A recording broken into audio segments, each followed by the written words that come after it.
Assalamualaikum warahmatullahi taala wabarakatuh. Tahu habu ya razzaqu ya maliki liftahu habliya وارزقني كن الآن ضيقي أزلا عجلا بالبشي محمد حتى أقيم لدين الله أركانه يسير جوعي لتوبة واحمني وقني أذى الورى واترب بسم مسكنه كالسماء والأراضي والهواء بلا مشارك ليرد وأشكونا أجب وسأسأل من حسن أدي محمد وتهب لي فيعقل بنا سبحان ربك رب العزة عما يصفون سلام محمد لنا وحمنا آمين. السلام عليكم ورحمة الله وبركاته. ñu ngi siyaare ñëpp waaw waxtu bi ruux yi waaw fooy joxe ni mu wax nii siyaare di dokkee laat fooy joxe ni mu wax nii ci sunu gàmmu gi waaw yàlla ko yàlla ko sama nangu te saare ko ci xeetu moom alayhi salaatu salaam yi saare ko ci murid Sëñ Bamba yi te jàgg ko def lu yàgg ci ay at yu bari li mu milliards yi at fekk adduna ngi dox di sam nekk ci kaw suuf xam naa dafa mudu suñ boobu laaj bi mu laaj day positif bi sarfil xasanaat mooy moom faqatil muqinaat am nañu laajam bi mooy contexte bi bi bindee ko wala lu tax suñu bind ko am nañu wax ne day céyeen la céyeen jolof wax nañ ne Seydina Isa alayhi salaam dafa feeñ ñu woon sëñ bi da ko gane si woon céyeen boo ko gane see nag mu tagg mu daal di koy sargale terale ko xasida googu am na ñu wax ne sayyidatuna Mariama la alayhi salaam ba tey am na ñu wax ne moom it moo ko gën a si woon mu sargale ko ci xasida googu ñoom am na lu ñuy wax ci tasawuf ak tatawur évolution loolu la ñuy def ñoom roogi na ko axaan waxaan fatamasala laha bashara ñoom dañu jëmm ñoom arwax yu tëdd yi nga xam ne moo tulaxal lañ dañ leen a boyal jënguñu leen fenn arwaxul anbiya yi wal mursalina wal awliya yi kumul awliya ñooñu seen arwax yi suñ moom jëngu ko moo tax ñoom mën nañuy jëmbeelu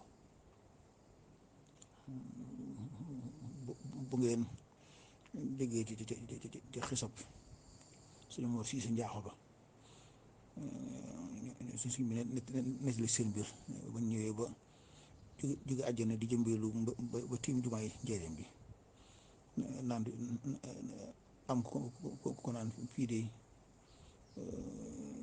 suñ sëriñ ba day fii la dëkkoon nee na sëñ Mor si seen njaaxoon ne woon ne ko ndax nuñ ndekete nañu amoon nañu sëriñ sëñ baa ngi mooñ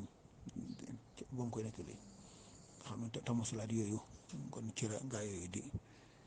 feeñoo gaa yu baax yi nga xam ne boo dégg ñu ne yéen tamit alayhi salaam feeñu na kenn noonu rek la borom arwax yu tedd yi ku yàlla may istixdaad bi préparation bi daga leen man di gis leen ca seen alam bañ nekk nga nekk ci sa alam bi yow dinañ gis ci seen alam ba ñoom it ñooy gisee ci seen alam ba te nga nekk ci sa alam bi loolu moom su wenkee moom luñ baaxoo la ci seen tamasulaat yooyu ñu nga xam ne dañ ko am waaw kon bu dee masal bi mu wax albaidu yaani la ayni ni tanasaaxul qulub waaw loolu day masal bi ma ngi koy soo gis nag xam naa maanaam mi ci digg de mooy boo sori nit ñi rek maanaam ku fàddu dem ba sax su fi ba wut lu ko jëmmal loolu ba nga xam naan bu ne diw faatu na wala nelaw na wala wacceem liggéey ñu ne mbaa bàyyi na fa takk ndeer bu mooy lu ko fi wutu bu amul lu ko fi wutu nag xol yi dal koy fàtte moo tax jëf dara mat ko lool mat ko lool mat ko lool mat ko lool suñu moom bu mag bi lim fi jëmmal ak li ko fi xulafaa mi jëmmal li ko fi cheikh mi jëmmal ah mooy tax ba waxtu wu ne mu yes ci xol yi nga xam ne ñi nga xam ne seen i bëri xol leerut it seen bëri bopp yi ñu ngi gis li mandargaal seen Bàmba yàlla na ko suñu sax dafa yàlla ñu gaa yi baax yëpp ngeen ci bay salaamaaleykum taala wa barakatuh